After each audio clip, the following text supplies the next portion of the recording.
वंश की उत्पत्ति। कुरु वंश की शुरुआत राजा कुरु से हुई थी। वे इस वंश के प्रथम पुरुष थे।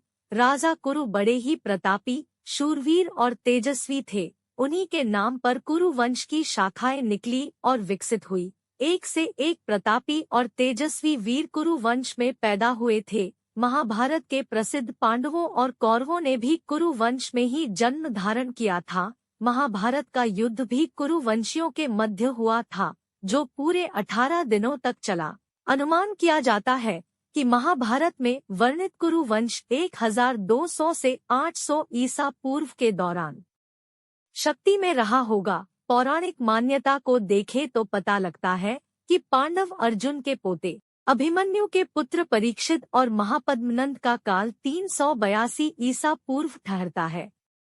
कथा। कुरु कौन थे और उनका जन्म किसके द्वारा और कैसे हुआ था? इन प्रश्नों पर वेद व्यास ने महाभारत में प्रकाश डाला है। कुरु वंश की कथा बड़ी ही रोचक और प्रेरणा देने वाली है, जो इस प्रकार है। राजा संवरण।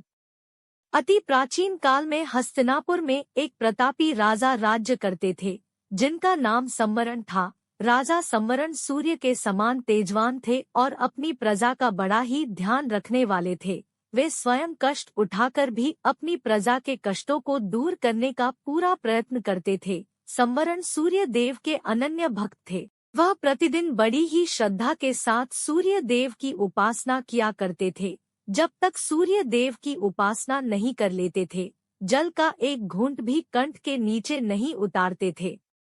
तप्ती से भेंट। एक दिन संवरण एक पर्वत पर शिकार खेलने के लिए गए।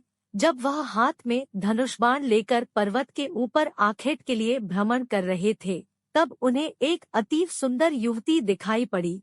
वह युवती सुंदरता के सांचे में ढली हुई थी। ऐसा जान पड़ता था कि उसके प्रत्येक अंग को विधाता ने बड़ी ही रुचि के साथ संवार कर बनाया हो। संवरण ने आज तक ऐसी सुंदर युवती नहीं देखी थी। संवरण मन को मोह लेने वाली उस युवती पर आसक्त हो गए। सब कुछ भूलकर उन्होंने स्वयं को उस पर न्यौछावर कर दिया।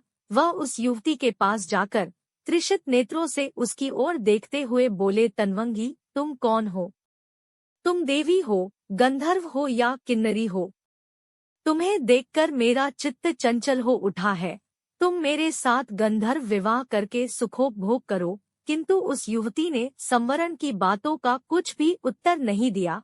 वह कुछ क्षणों तक संवरण की ओर देखती रही, फिर अदृश्य हो गई। युवती के अदृश्य हो जाने पर संवरण अत्यधिक व्याकुल हो गए। वह धनुष बाण फेंककर उन्मत्तों की भांति विलाप करने लगे, सुंदरी, तुम कहाँ चली गई?